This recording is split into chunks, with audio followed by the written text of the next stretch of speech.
আসসালামু আলাইকুম, সবাইকে স্বাগত বিডি টাইমসের। ইরানের সাথে যুক্তরাষ্ট্র এবং ইসরায়েলের আবারও যে কোনো সময় একটি মহাযুদ্ধ শুরু হবে। তবে যখনই ইরানের সাথে আবারও একটি সর্বাধিক যুদ্ধ ইসরায়েল এবং যুক্তরাষ্ট্র শুরু করবে, তখনই ইরানের প্রথম টার্গেট হবে সংযুক্ত আরব আমিরাত। ধারণা করা হয় যুদ্ধের শুরুতেই ইরান সংযুক্ত আরব আমিরাতের উল্লেখযোগ্য সামরিক স্থাপনা এবং অর্থনৈতিক প্রকল্পগুলো ধ্বংস করে দেবে। এর পাশাপাশি গুরুত্বপূর্ণ বেশ কিছু অঞ্চল দখল করে নেবে। এখন প্রশ্ন হলো, ইরান কেন সংযুক্ত আরব আমিরাতের উপরে এতটা বিরক্ত? ইরানের সাথে সংযুক্ত আরব আমিরাতের শত্রুতা কিসের এবং এই শত্রুতা কতদিনের?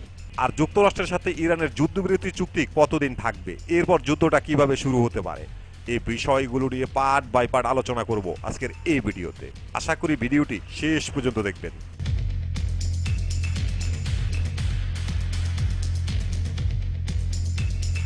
প্রথমে আলোচনা করব সংযুক্ত আরব আমিরাতের সাথে ইরানের শত্রুতা কিসের এবং এই শত্রুতা কতদিনের। ইরান এবং সংযুক্ত আরব আমিরাতের মধ্যে শত্রুতা প্রায় কয়েক দশক আগের। এই দুই দেশের মধ্যে যে বিরোধ, তা হলো ভৌগোলিক ভূখণ্ড নিয়ে বিরোধ। পারস্য উপসাগরের তিনটি দ্বীপ আবু মুসা, গ্রেটার এবং লেসার তুনব নিয়ে দীর্ঘদিনের বিরোধ। এই তিনটি দ্বীপ সংযুক্ত আরব আমিরাত নিজেদের ভূখণ্ড হিসাবে দাবি করে। অপরদিকে পারস্য উপসাগর এবং হরমুজ প্রণালীর নিয়ন্ত্রণ শক্তভাবে ধরে রাখার জন্য এই তিনটি দ্বীপ তেহরানের কাছে অত্যন্ত গুরুত্বপূর্ণ। ইরান কোনোদিনই এই তিনটি দ্বীপ দখল ছাড়েনি। ইরানের দাবি এই তিনটি দ্বীপ ইরানের। এরপরই সংযুক্ত আরব আমিরাতের সাথে ইরানের বিরোধ শুরু হয়। যুক্তরাষ্ট্র এবং ইসরায়েলের সাথে সম্পর্ক গভীরভাবে তৈরি করে সংযুক্ত আরব আমিরাত। এর মাধ্যমে ইরানের বিরুদ্ধে ষড়যন্ত্র শুরু করে।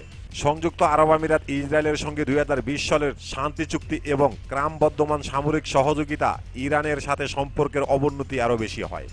2026 সালের এপ্রিলের পরিস্থিতি অনুযায়ী যুক্তরাষ্ট্র, ইরান এবং ইসরায়েলের সংঘাতের প্রেক্ষাপটে সংযুক্ত আরব আমিরাতের উপরে 550টিরও বেশি ক্ষেপণাস্ত্র এবং 2200টিরও বেশি ড্রোন নিক্ষেপ করে ইরান, যা আমিরাতকে এই যুদ্ধের অন্যতম প্রধান লক্ষ্যবস্তুতে পরিণত করে। আর এর মাধ্যমে ইরান স্পষ্ট করেছে সংযুক্ত আরব আমিরাতের উপরে ইরান কতটা বিরক্ত।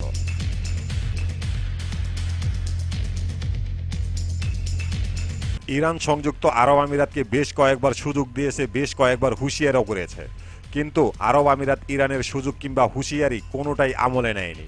উল্টো যুদ্ধের মধ্যে সংযুক্ত আরব আমিরাত মধ্যপ্রাচ্যের একমাত্র দেশ যে কিনা ঘোষণা দিয়েছে সরাসরি ইরানের সাথে যুদ্ধে জড়াবে।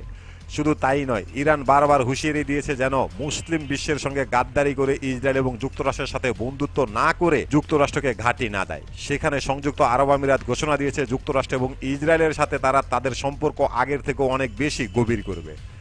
শুধু এখানে শেষ নয়, ইরানের বিরুদ্ধে শক্তভাবে প্রতিরোধ গড়ে তোলার জন্য সংযুক্ত আরব আমিরাত ইসরায়েলি হস্তক্ষেপ নিরাপত্তার খাতিরে আমিরাত গোপনে ইসরায়েলের কাছ থেকে আয়রন ডোম আকাশ প্রতিরক্ষা ব্যবস্থা ও সেনা সংগ্রহ করেছে। ইরানের উপরে হামলা চালানোর জন্য সংযুক্ত আরব আমিরাত একমাত্র দেশ সবচেয়ে বেশি সহযোগিতা করেছে ইসরায়েল এবং যুক্তরাষ্ট্রকে।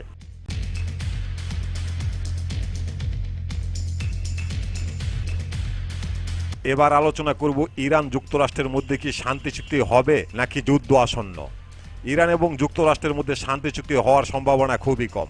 এর কারণ হলো ইরান যুক্তরাষ্ট্রের কাছে একটি প্রস্তাব উত্থাপন করেছে। সেটা হলো যুদ্ধ বন্ধ হবে, হরমুজ প্রণালী খুলে দেবে, কিন্তু পারমাণবিক কর্মসূচি নিয়ে আপাতত কোনো কথা হবে না।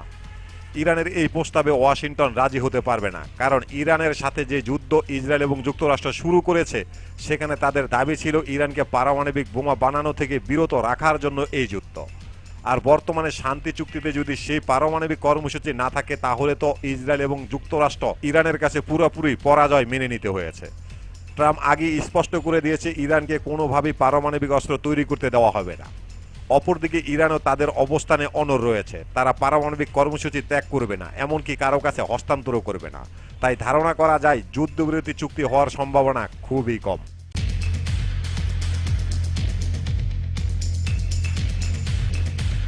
তাহলে প্রশ্ন থেকে যায়, যুদ্ধ কি আবারও শুরু হবে? যদি যুদ্ধ শুরু হয়, তাহলে যুক্তরাষ্ট্র ইরানের উপরে কিরকম আক্রমণ করতে পারে?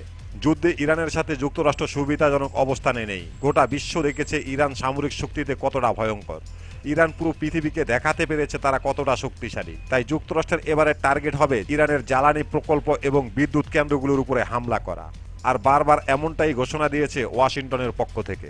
আর এই জন্য ইরান বিকল্প সমস্ত প্রস্তুতি গ্রহণ করেছে ইতিমধ্যেই। ইরানের পক্ষ থেকে ঘোষণা দেওয়া হয়েছে ইরানের আক্রমণে সবচেয়ে বেশি প্রভাব পড়বে মধ্যপ্রাচ্যের দেশগুলোতে, সবচেয়ে বেশি প্রভাব পড়বে সংযুক্ত আরব আমিরাতে।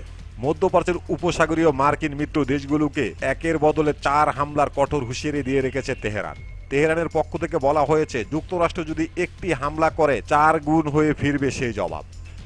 আমেরিকার সমর্থনকারী উপসাগরীয় দেশগুলোকে সরাসরি এই হুমকি দিয়েছে তেহরান। ইসমাইল বাগাই উপসাগরীয় দেশগুলোকে সতর্ক করে দিয়ে বলেছেন, যদি ইরানে কোনো তেল সুদানগর কিংবা কোনো সামরিক এবং প্রতিরক্ষা সংক্রান্ত পরিকাঠামোর উপরে হামলা চালানো হয়, তাহলে কথা দিচ্ছি সেই একই পরিকাঠামোতে 4 গুণ হামলা হবে। হামলাকারীদের সমর্থনকারী উপসাগরীয় দেশগুলোতে ইরান এই রেড লাইন জারি করেছে।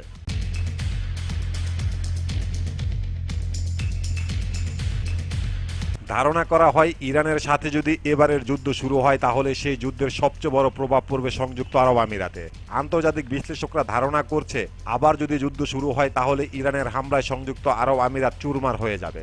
কারণ ইহুদিবাদী ইসরায়েল এবং যুক্তরাষ্ট্রের থেকেও অনেক বেশি সংযুক্ত আরব আমিরাতের উপরে বিরক্ত ইরান।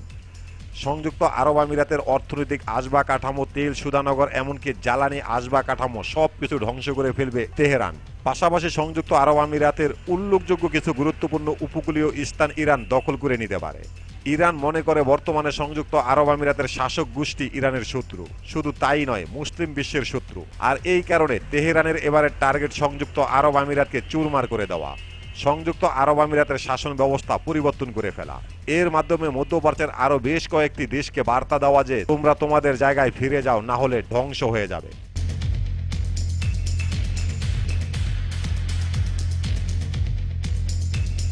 এখন প্রশ্ন হলো, ইরান চাইলেই কি সংযুক্ত আরব আমিরাতকে চুরমার করতে পারবে? ইরান চাইলেই কি সংযুক্ত আরব আমিরাতের উপকূলীয় অঞ্চলগুলো দখল করে নিতে পারবে? ইরান চাইলেই কি সংযুক্ত আরব আমিরাতের শাসন ব্যবস্থা পরিবর্তন করতে পারবে? কারণ যদি একটি সর্বাধিক যুদ্ধ শুরু হয় তাহলে পৃথিবীর সবচেয়ে সুপার পাওয়ার যুক্তরাষ্ট্র এবং ইহুদিবাদী ইসরায়েলের সাথে যুদ্ধ করতে হবে ইরানকে। হ্যাঁ, ইরান চাইলেই সংযুক্ত আরব আমিরাতকে দখল করতে পারবে, শাসন ব্যবস্থা পরিবর্তন করতে পারবে, পুরো আরব আমিরাতকে চুরমার করে দিতে পারবে। মধ্যপ্রাচ্যে একমাত্র সৌদি আরব ছাড়া প্রতিটি দেশকে ইরান ধ্বংস করার ক্ষমতা রাখে। শুধুমাত্র যে ইরানের সামরিক শক্তি রয়েছে ব্যাপারটা এমন নয়, মধ্যপ্রাচ্যের প্রতিটি দেশে ইরানের প্যাক্সি বাহিনী রয়েছে। লেবাননে যেমন হিজবুল্লাহ, ইয়ামিনে যেমন হুতি, ঠিক তেমনি ইরাকে রয়েছে, সিরিয়াতে রয়েছে, বাহরাইনে রয়েছে, ওমানে রয়েছে, সংযুক্ত আরব আমিরাতে রয়েছে, কুয়েতে রয়েছে ইরানের প্যাক্সি বাহিনী। দীর্ঘ 40 বছর যাবৎ ইরান এদেরকে তৈরি করেছে। এদের পিছনে অনেক বড় একটি সামরিক এবং অর্থ ইরান বিনিয়োগ করেছে। আর এটা উপসাগরীয় প্রতিটি আরব দেশ, ইসরায়েল এবং যুক্তরাষ্ট্র খুব ভালোভাবে জানে। যার কারণে পুরো আরব বিশ্ব, যুক্তরাষ্ট্র এবং ইসরায়েল চাইছে ইরানের শাসন ব্যবস্থা পরিবর্তন করতে, কিন্তু সেটা সম্ভব নয়।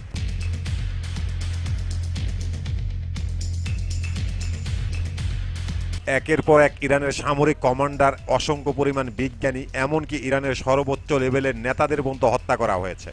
এরপরও ইরানের শাসন ব্যবস্থা পরিবর্তন করা সম্ভব নয়, কারণ ইরানের শাসন ব্যবস্থা এমন এক পর্বতের মতো তৈরি করা হয়েছে যা ভাঙা পৃথিবীর কারো পক্ষেই সম্ভব নয়। ধারণা করা হয় এমনভাবে ইরানের শাসন ব্যবস্থা তৈরি করা হয়েছে যেটা ধ্বংস করা অসম্ভব। যদি ইরানের একজনও আইআরজিসির সদস্য বেঁচে থাকে ততক্ষণ পর্যন্ত ইরানের ইসলামী বিপ্লব টিকে থাকবে, ইরানের শাসন ব্যবস্থা টিকে থাকবে। কিভাবে তৈরি করা হয়েছে ইরানের এই শাসন ব্যবস্থা, কতটা প্রতিক্রিয়ার মাধ্যমে এই ইসলামী বিপ্লব তৈরি করা হয়েছে, আর কেন ইরানের এই ইসলামী বিপ্লব ধ্বংস করা অসম্ভব, এই সম্পর্কে জানতে দেখতে পারেন আমাদের এই ভিডিওটি। প্রিয় দর্শক, আমাদের প্রতিটি ভিডিওর ইনফরমেশন উল্লেখযোগ্য ভেরিফাই পেজ থেকে সংগ্রহ করা। এরপরও যদি ভুল হয়ে থাকে তাহলে অবশ্যই কমেন্ট বক্সে জানিয়ে দিবেন। এখানেই শেষ করছি আমাদের আজকের প্রতিবেদন। আল্লাহ হাফেজ।